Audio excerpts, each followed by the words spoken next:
Hi everyone, it's Wellness Wednesdays and we have Dr. Keith Berkowitz, my colleague and my partner in crime with us today. And we are talking about B vitamins. Now, I know when you think, what are B vitamins? Why are they important? And why are we talking about them? Well, they are super important in so many ways and they are so good for when you're under high amounts of stress, and they're good for hormones, they're good for so many different things. And we're here to talk about different areas of how B vitamins can help you in your everyday life and your health. So we have Keith Berkowitz. Hello. Hey, how are you? Good. How are you? Good. How's the weather? That's a very British thing to ask. The weather's always sunny in California. I mean, it's really strange because, I mean, you kind of, when I used to live in London, I used to at least, have different seasons and you'd never know what the weather was like. So, waking up in the morning was always a surprise. Yeah, you've had a lot of heat lately. So we've had a lot of heat. How about with you? It's cooled down a little bit. Now it's more headed towards the fall. So yeah, it's nice to get that change of season, I guess. I mean, it's really, really sunny here. I'll show you. It's just like sunshine. If I did that, we would never get back to where I would find myself back to put myself on camera. I know. Oh my gosh, technologically. All right. So we are talking about B vitamins. And, Keith, there are so many, the combination of all the B vitamins are super important. We always talk about the symphony of vitamins and minerals and antioxidants, and B vitamins are no different. The synergistic effect of B vitamins are what makes them so good for you, because I know a lot of people that just take B12 alone or they take folate alone, and if you do that, you can mask those deficiencies. So we're here to talk about all of that and how the B vitamins can help. So Keith, I'm going to let you take it away and talk to everybody about why is it important to have a multi-B complex supplement in your diet?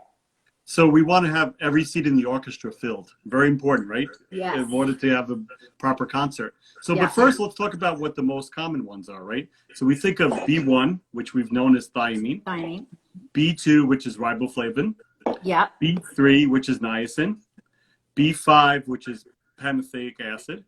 B6, which is pyridoxine. B7, which is biotin. B9, which is folate. And B12, which is cobalamin. Plus, there's actually a bunch others we're not going to get into because we'd be here all day just mentioning those other 40 names. But when we think of a B complex, those are the ones we see. And the reason why we want to use them together is they actually work synergistically, and that's really critical. So one amount of one depends on the other. For example, in order to make niacin and turn niacin from tryptophan, which is where it comes from, and that affects serotonin, you actually need riboflavin and you need pantothenic acid. So you can't make one without the other. And you said before, the most important is you often miss B9 of folic acid deficiency if you take too much B12. And Right. On the opposite, if you take too much folic acid, you can often miss B12 deficiency, and that can create a problem. Well, I'm very impressed as a medical doctor. You're able to shout those out, saying them properly and understanding the benefits. So Took me hurrah. an hour to practice. So I want to start off with thiamine, which is B1. A lot of people who, right now, the pandemic, I don't know if you know this, Keith, but alcohol sales have tripled. So if you're drinking alcohol more regularly than you normally do, you're likely to have a B1 thiamine deficiency.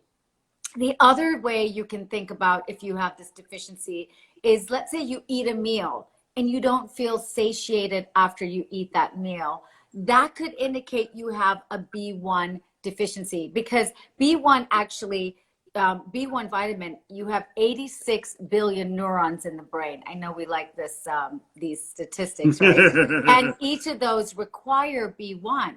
And so you can tend to get, if you have a deficiency of B1, it can trigger deficiency. So super important to have B1 in your diet, and especially if you're drinking alcohol on a regular basis. And also if you're like feeling like dessert after you eat your food, you're like, oh my gosh, I need to eat something after. I'm not being satiated. That means you've got a B1 deficiency. Right, because without B1, we can't metabolize carbohydrates. So that's really critical. So we end up having more of them. And the brain likes to have its proper amount of carbohydrates. Also, we talk about the thyroid does as well. So the thyroid also wants carbohydrates because that affects how the thyroid works. Remember in the past, we talked about how T4 converts into T3, the active form of thyroid. That doesn't happen without proper carbohydrate levels. Exactly. And if you don't have proper carbohydrate levels because you're not getting that energy conversion from B1. So we know B1, thiamine. Okay, we're going to quiz you after. Whoever wins the quiz, I'm going to send you a free bottle of one of my B complex vitamins called B Famous. It has all the B vitamins in it, and it has special methylation qualities as well. We'll talk about in a minute. Can I add one more thing since we're talking about COVID? So oh yes, B1 and COVID. So B1 is actually really important in our ICU formula for COVID, you know, in combination with vitamin C and also with steroids and sometimes heparin. And the reason why is B1 is able to get rid of what we call lactic acid. Lactic acid is what happens when the Krebs cycle is not working properly. Now, Krebs cycle is the way we make energy. When it goes from what we call an oxygen-mediated form to an anaerobic or non-oxygen-mediated form, you get all these toxins, which we call lactic acid. The most efficient way to clear lactic acid is through actually giving thiamine, and intravenously in this case. Absolutely. Even in athletes, people who work out a lot, that build up a lot of lactic acid, require B1. So B1, as we know, thiamine, we never hear about thiamine. Cute little thiamine is also very, it's like a celebrity B vitamin because it's now used in COVID to support the treatment of COVID in various centers. So really, really lovely B vitamin, B1, thiamine. But you never knew that before, you guys. Okay, so let's move on to B2, which is riboflavin.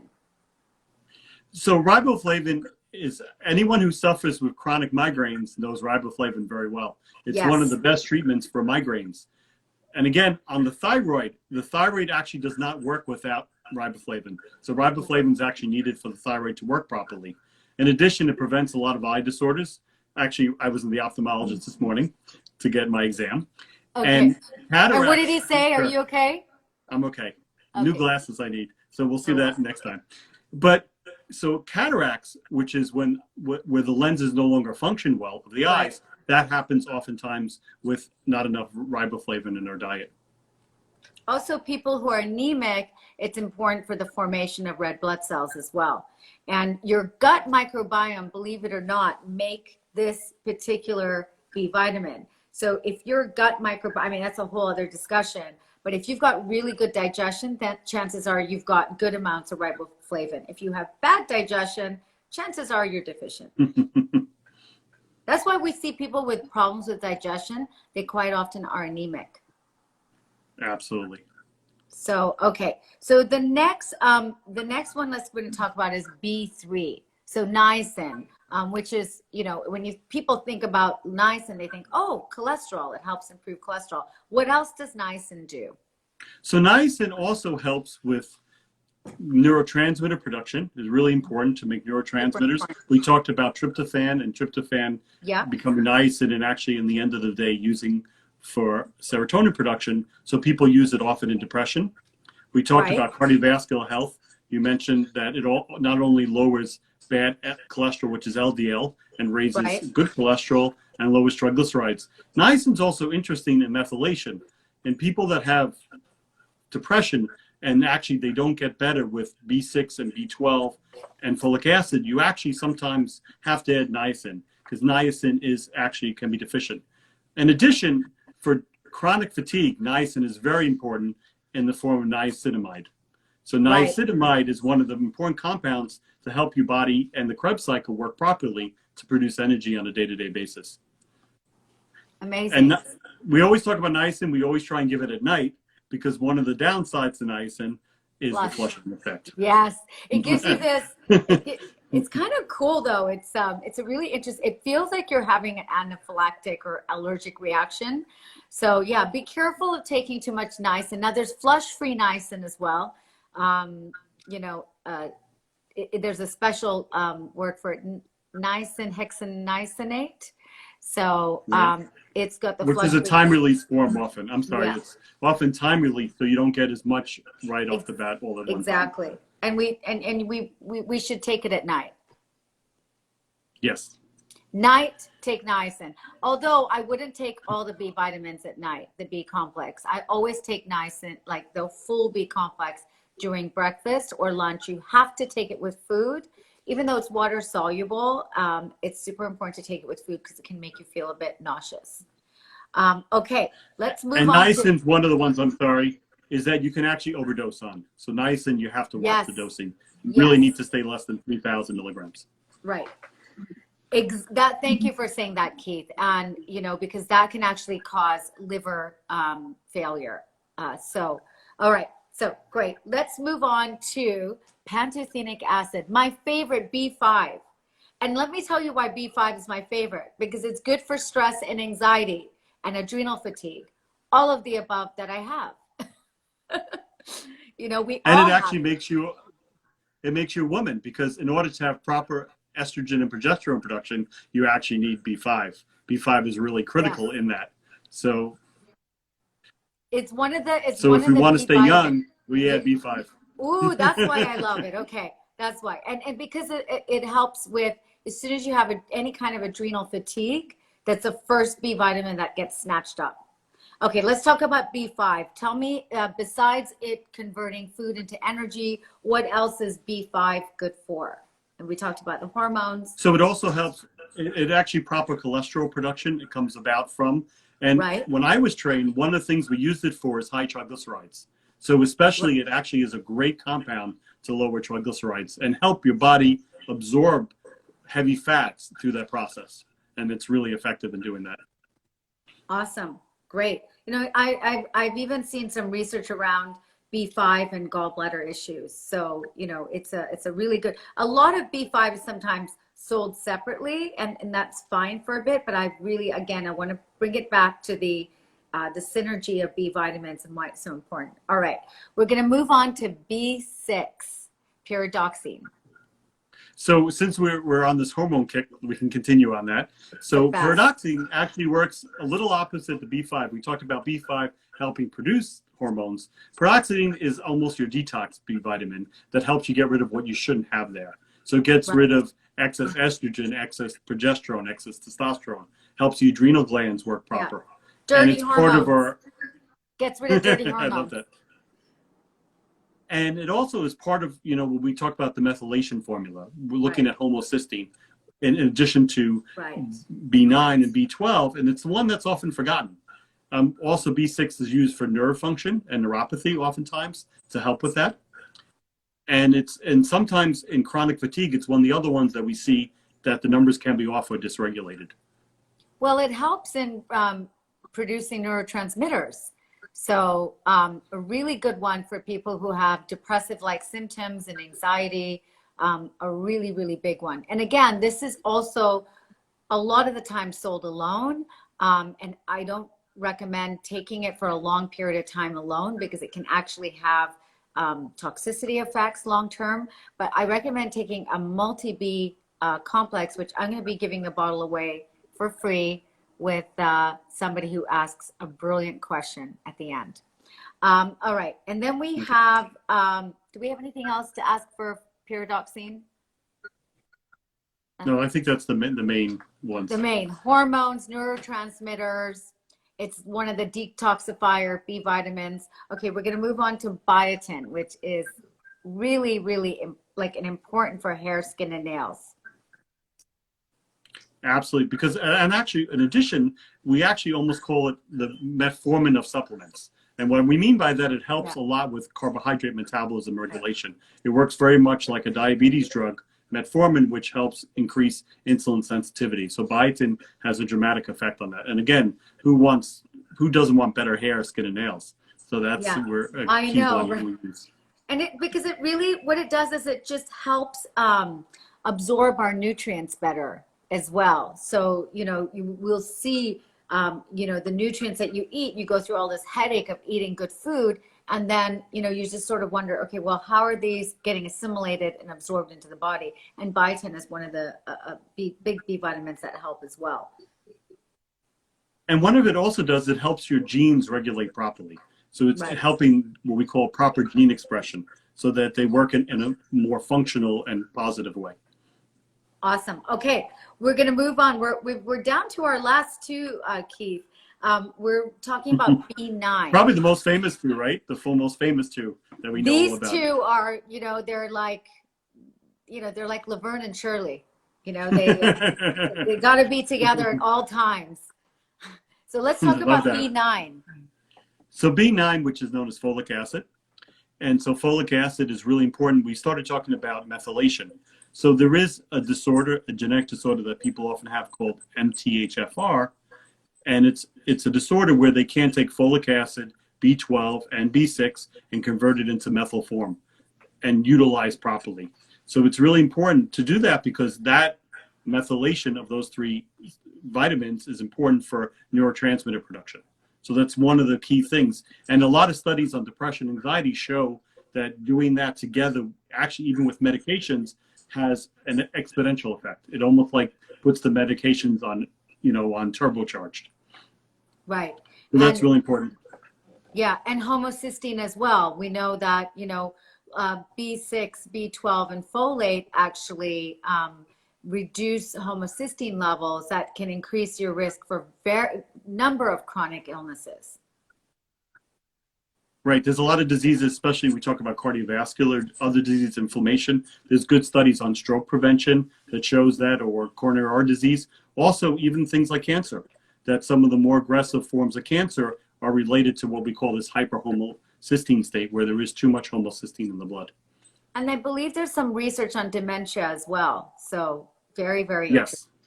Very interesting to add that, because our population group, as we're aging more, we're seeing more, the aging population struck with dementia. So these are very important markers to evaluate. I remember, Keith, 10 years ago, well, 10 or 15 years ago, conventional medicine never even looked at homocysteine as a marker to measure. Right.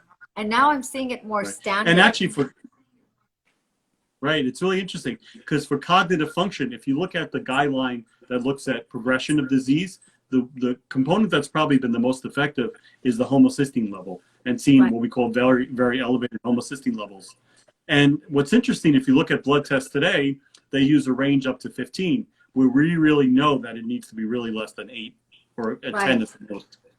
Absolutely. And you can also see somebody at high normal at like 7.5, approaching 8. You know that they're having potential methylation issues. And when you measure that MTHFR, that single nucleotide polymorphism, that SNP on the DNA, a large percentage of the population has that MTHFR defect. Keith, do you, by the top of your head, know the percentage of people that have this MTHFR defect? So in populations, Eastern Europeans, we see it Mediterranean, it could be as high as 25%. Right. May have. And there's really, when we think of that defect, there's really two different kinds, as we call 677, which is a much more severe, where we see much more inflammation. Besides inflammation, the risk of embolism or blood clots is greater. So people with that mutation have to be careful about taking hormones. Very important. Right. And then the other one, which is not as severe, is 1298. So that is common, but it could be as high as 25%, and especially those populations have high levels. So everyone listening, that's like kind of the address gene location. We have MTHFR. It's like kind of like your address. It's like, I don't know if we want to talk about like two relatives living at two different houses. They have different addresses and they do different things. So those particular MTHFR defects are very unique in their particular address and location. And what's really important about that is that, and this is, we'll talk about pregnancy in a second, but taking regular folate, which is a synthetic form of folic acid, may not be helpful, and it could actually be detrimental if your body can't methylate it. And that's really kind of critical to kind of look at. And again, everyone who's going through pregnancy knows that one of the things we supplement prenatally is folic acid to prevent neurological disorders in the children. Right, and it's not just neurological disorders. There's other there's, as you said, there's other aspects to taking folic acid for pregnancy. Okay. And the one last point about that. So now we talked about mood, is that actually the Clinical College of Psychiatry actually now uses methylfolic acid as a medication for depression and anxiety. So it's actually used as a medication in doses of 5,000 to 15,000 micrograms. Incredible. And we see so much research on that. And as soon as I put my patients on this 5-MTHFR, even put them on a B complex, the results are astounding. It's amazing how people can pick up. And then our last but not least, our B12. Well, we also this is the one we hear about all the time. All the time. So B12, which we call cobalamin, is used everywhere. So one of the big aspects, we talk about anemia. It's one of the most common causes of anemia. Again, folic acid is as well. So, and the reason how we can identify that, when people look at a blood test, there's a marker called MCV. And the MCV marker measures the size of the red blood cell. When the red blood cells are very small, it means lack of iron. When the red blood cells are very large, it's either B12 or folic acid deficiency. And that's so important because that's oxygen delivery.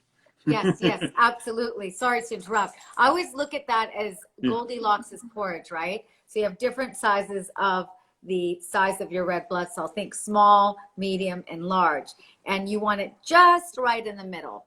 You don't want it too large because it can show macrocytic anemia, and that gives us an indication that there's a B12 deficiency. And you know what I love about you, Keith, is that you're amazing as a conventional doctor. You look at the size of the MCV as being a B12 deficiency. Even if it's on the high normal side, you're able to look at that.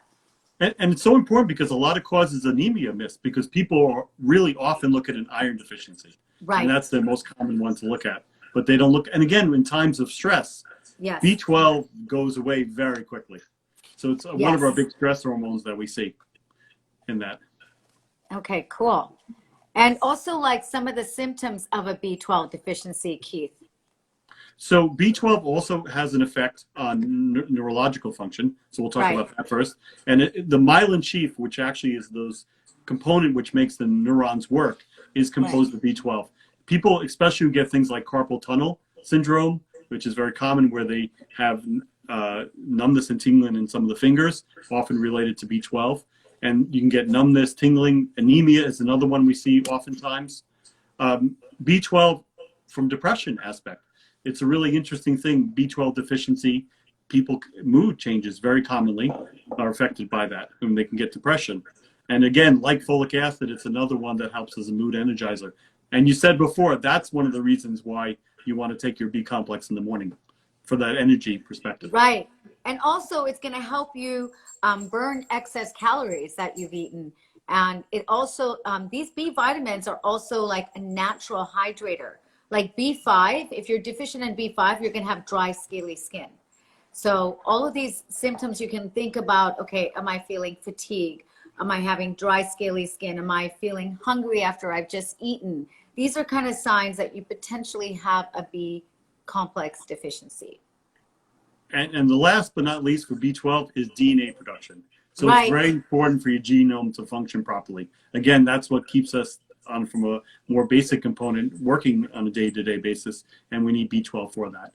And folate does the same thing. It helps with DNA repair. So again, B12 and folate are like Laverne and Shirley. They're like twins, the twins of the B vitamins. They need to, and they get along really well. However, if you do too much of one, you'll get a deficiency of the other.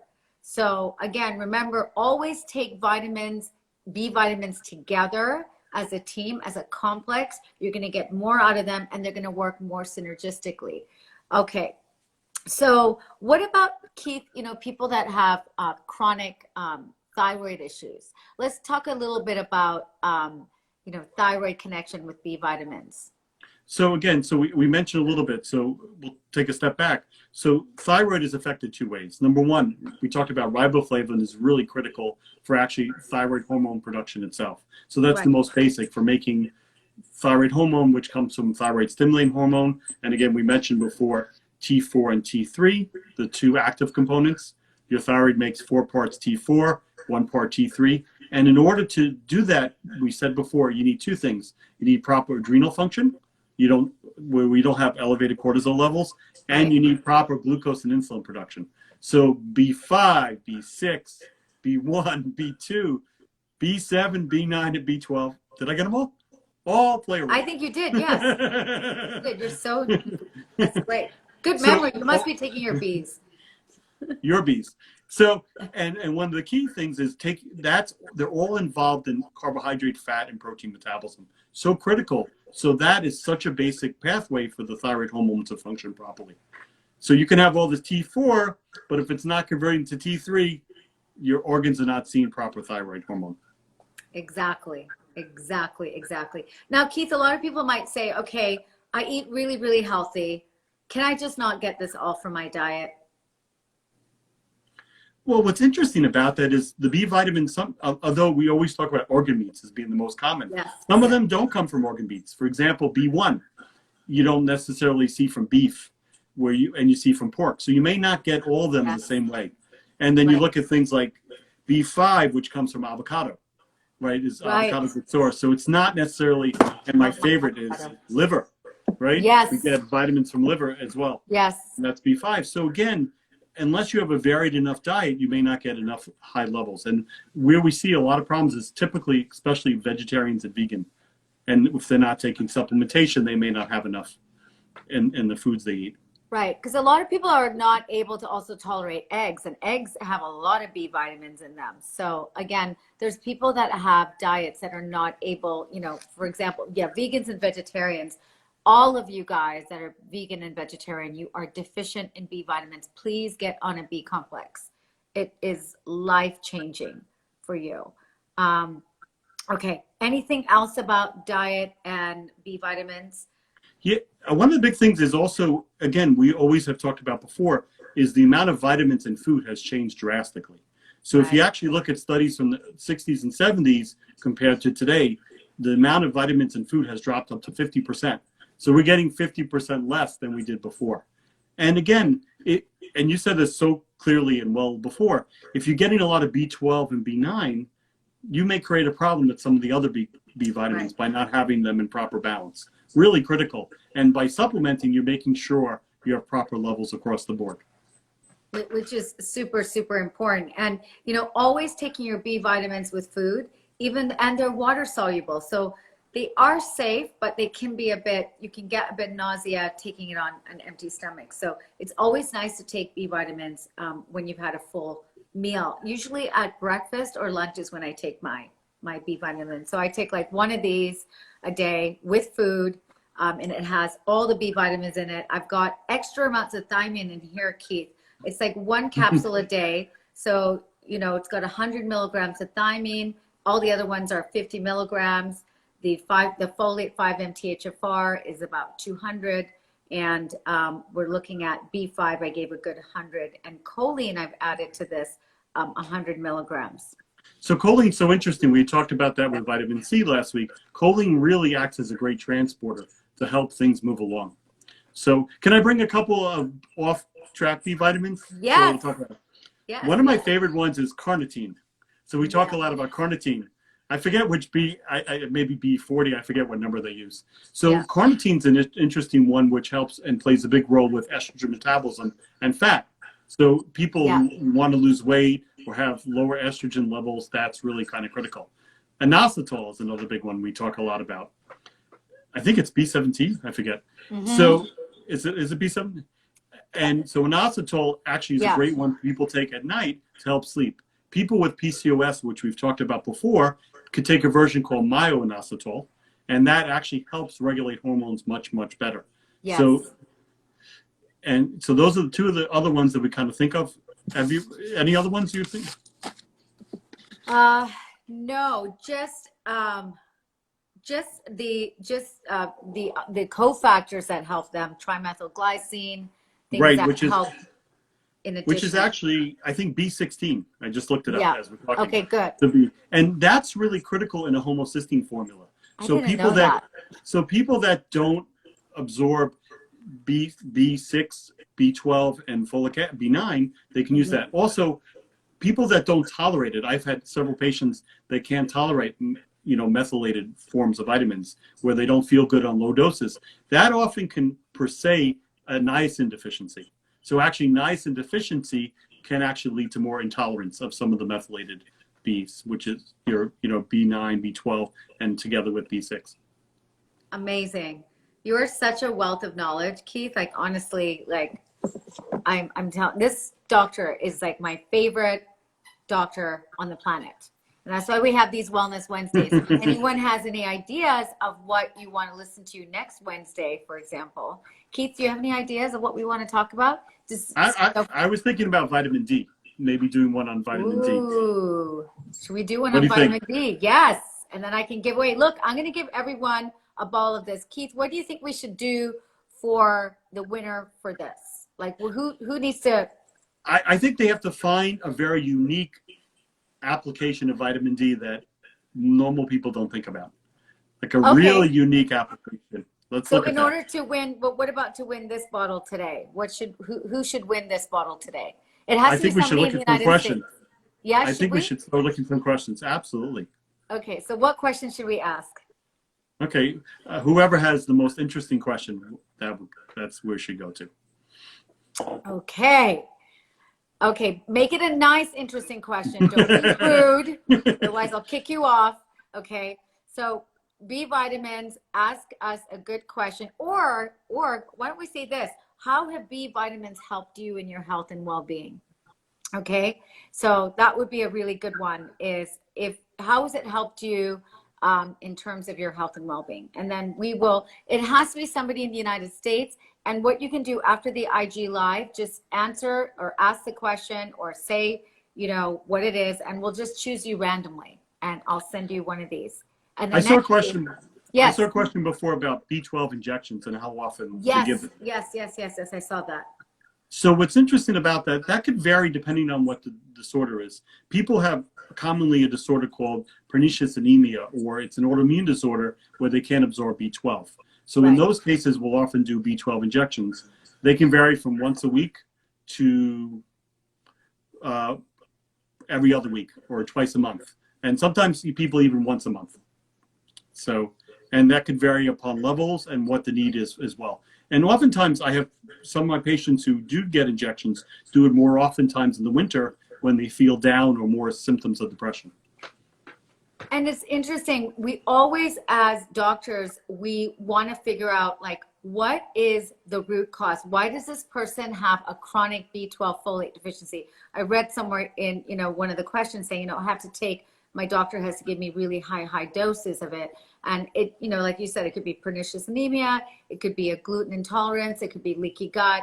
So once we fix like the malabsorption issue, if it's not something sort of genetic or something, stuff, usually there is an underlying issue, right, Keith? Or medication. So like example, we talked about metformin. Metformin's notorious for depleting B12, or folic acid by some of the chemotherapy drugs like methotrexate can deplete folic acid. So medications are very important to look at to see if they actually are depleting those levels. And for the person that asked the question, Elena, your mother-in-law being 98 years old, she gets B12 injections. Absolutely. And the reason why is as you get older, even after you hit the age after 40, you get something called hypochlorhydria, which is low stomach acid. And stomach acid is important. Everybody doesn't understand the issue. Everybody thinks, no, let's not have too much stomach acid. You need stomach acid to, number one, break down your proteins into amino acids. It annihilates bad bacteria, parasites, candida. And number three, it increases intrinsic factor, which increases the absorption of B12. So when you get older, you are not able to manufacture or absorb B12 as easily from your food. So, again, this is super important for as you get older. That's why people take those B12 injections.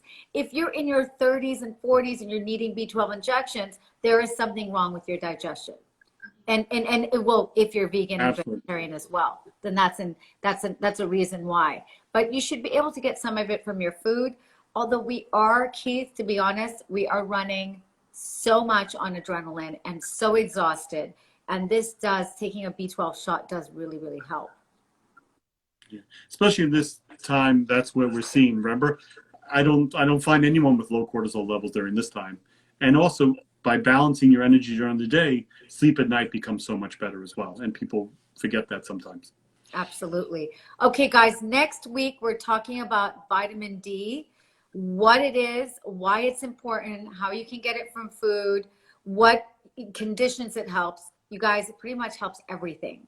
So we're going to talk about the importance of it and who should be taking it, how you should get yourself tested. Remember, we're not your doctors, but we're here to support you in any way we can. So we'll see you next week. You can post your questions. I'm going to post this IG Live onto my Instagram, and you can post your question there, and then I'll choose a winner. Thank you guys for being here. Thank you, Keith. You are the best. Thank you so much. Thank you. I learned so much from you. Week. I learned so much from you. See you next time. Be there or be square. Big kiss. Okay. Happy Wednesday. Bye-bye. Bye.